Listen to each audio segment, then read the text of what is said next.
tucked in. Yes. Alright guys, and welcome back. I am so excited to share with you the footage from this clinic. It was a very cold weekend in October of 2020, so we weren't quite prepared for that. I was in a tent and it got down to like 0 degrees the one night. But yeah, I was just blown away with Bubbly, this clinic. The clinician was really, really great at working with horses like her, and basically just making me be a stronger rider. So there we are supposed to canter the poles. We did slow to a trot before, so she made us go around and do it again. And the whole time she's telling me, lift my sternum, lift my rib cage, use my abs, lift my belly to control Bubbly's canter and put my leg on. So if you watched my island vacation videos, same thing. They were just saying, put my leg on. So here she's just like belly button up, leg on, and I have to keep my leg on because my leg and my belly actually control her canter and whether she's collected or not. We barely made that turn, but we did. Cantered out. And then this one, she's getting better. We didn't circle this time because I'm able to bring her back between my hands and my seat. Keeping my hands together was a big thing, not letting me open the rein, but riding her with both hands, almost like, I don't know, a dirt bike instead of bringing one hand away. And then we did build up the exercise, and this was actually the clinic that we have jumped the highest in to date, I believe. We slowly built up, so we just did this one this time around, and then we work in the triple bar. And yeah, it was just a super, super great clinic. She really responded to this way of riding. Here's the triple bar. And basically just putting my leg on and using my body to sit back because I hunch, apparently. I learned at this clinic, and then that causes her to just shoot out from under me and scoot away.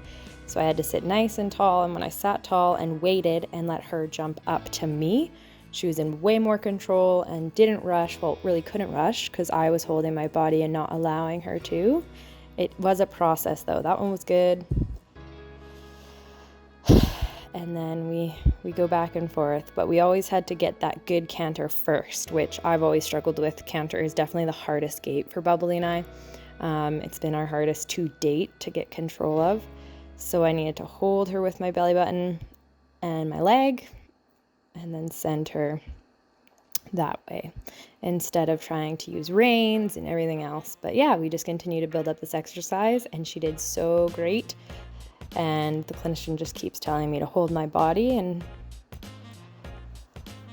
keep my belly out towards my fences, which obviously I wasn't doing it there, so she made me restart. So she just told us that that Bubbly should be jumping up to me for each fence. That's why I have to stay tall and allow her to jump up, and we had a way better canter coming into that. Had to keep my legs on, even over the fences, which was a new thing for me, because obviously I didn't do it. So, and then as soon as I land, she really wanted me to start like putting my leg on and establishing the canter right away, which I think a lot of riders, well, maybe just me, often almost take a break or something after the fence, and then trying to sit up and not let her go faster. We do get into a couple arguments, but that was actually a good one because I didn't let her go faster, right?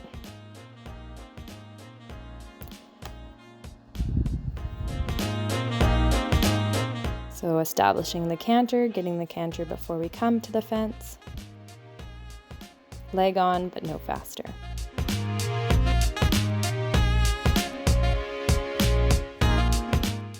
And then this is our last round, which I think she did awesome. I'll just let you watch it.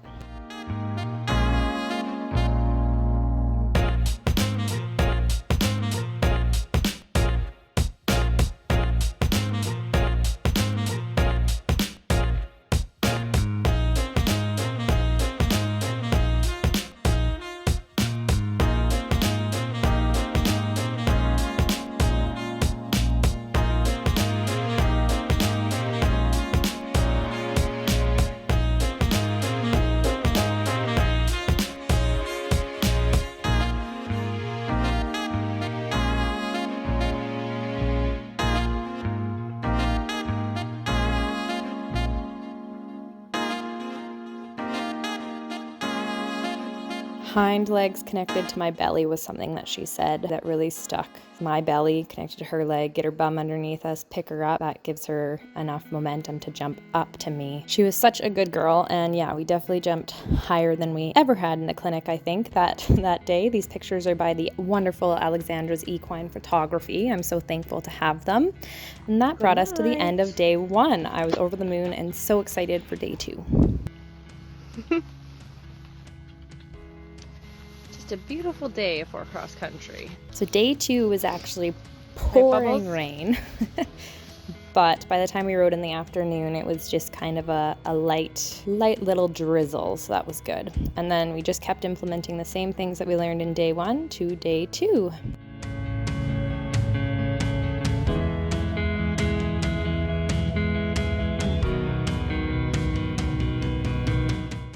So today the big thing that we brought in was counting my rhythm and not allowing it to change. So there, I definitely didn't trust my rhythm and just kind of threw her away, which I didn't even realize I was doing and didn't really know how to control at the start of this day. And then towards the end, I do figure it out. And yeah. This one coming up, we had never actually jumped this fence. We had never actually jumped many of the bigger fences we jumped today, and Bubbly kind of looked at it and was like, whoa, the last second. So she wasn't really being bad there. She just was kind of looking all over the place, and then she was like, oh, okay, that's a jump. So I do trot it here. I think my camera person hit pause and then start, so they actually missed us jumping it, but we do come around later and jump it, so it's fine. So then we start again, and same thing, I have to use my body to hold balance, and I mean with the rain and everything, that was especially important. And this one, she fought me, but I actually kept my body back and I kept my rhythm. So even though it looked ugly, I kind of got her doing what I needed her to do and what I wanted her to do there, which was listen to me, listen to the rhythm, and she had a much better jump over that than she had the time before. So the clinician kind of said there, like, apparently event riders have a hard time getting themselves to the base of the fence. Yeah, we just don't always trust jumping up to these really solid objects that we can get our horses to the base and take that, short stride up and over, which is totally true. I hate the long ones and I hate the short ones, which every distance isn't going to be perfect, right? So you have to learn to ride them all. There she kind of took over, so it's all my body. I do it, and that was the big thing. It's all me, and isn't it always the rider? We learned that, so definitely learned a lot of things about my body. She got us to do it again here, which, yeah, it was a great learning opportunity. I was so sore after this clinic because it was a lot of effort, a lot of abs.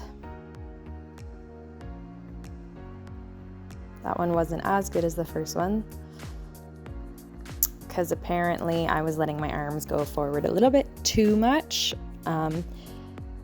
So she wants her to jump up to me rather than me allowing her to run through it and loosening. I was a little disobedient there, so we had to figure that one out. But yeah, so because I shortened my legs and then I touched her, she said, no, kind of, I don't want to do that. And so we just had to kind of figure that out here. She wasn't giving me the lead. She was basically just evading all my aids. So we sorted that out and eventually did get to come back around and jump it again, which was good.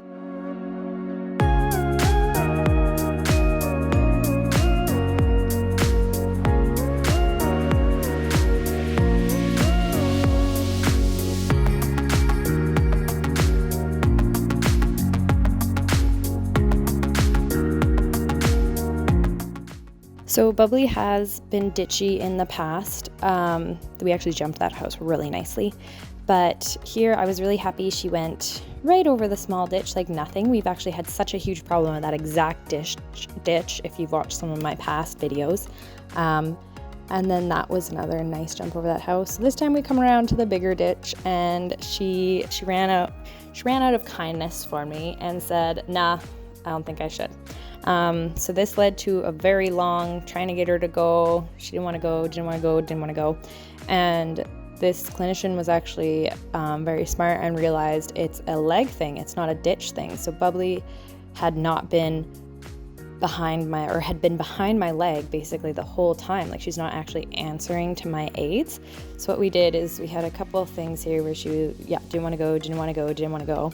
And then I had to take her away and do some halt trot transitions and make sure she was right on my aids. And same thing with canter transitions, making sure she was right on my aids. It was a bit of a fight. So yeah, when we came back around after that argument, jumped in the ditch, no problem, huge praise. And again, and yeah, it was a leg thing. She didn't care about the ditch. She was just like, nah, I don't feel like it. And yeah, she hadn't been in front of my leg the whole time. We kept jumping that one so nicely. It's actually the jump that I picture whenever I'm out on cross country and there's one that I've never jumped before. I just pretend it's that one because we always jumped that one so well. And then this time, cantered through it and she was great. We even did one of those, I forget what these are called, where it's the ditch and the jump. And yeah, she just didn't care. It was so easy after that point because I had her in front of my leg for the first time maybe ever, which was awesome. Yeah, so learned a lot this clinic and super game changer. I think it just kind of reinforced everything that we had done on the island. And, you know, same sort of principles, couple different ways of looking at it, and she really responded well to it. So super happy with her.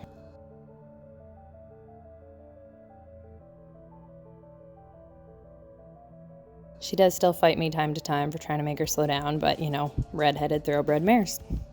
Still went and jumped it like a champ.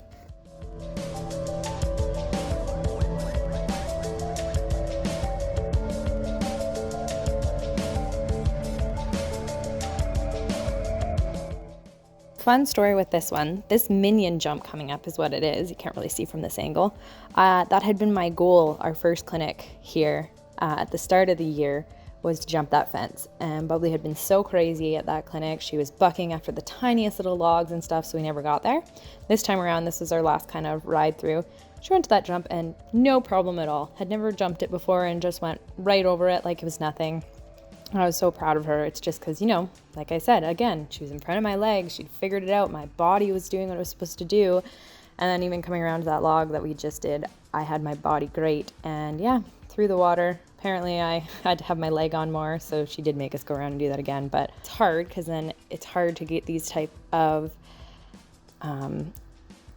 reactive, so to speak, horses in front of your leg when they are so reactive and don't like that leg being on. But that was something really great that came out of this clinic. And then once she was ahead of my leg, it was just a total game changer. So that's something that I have been able to take into my riding since. Yeah, overall, such an awesome end to the 2020 season.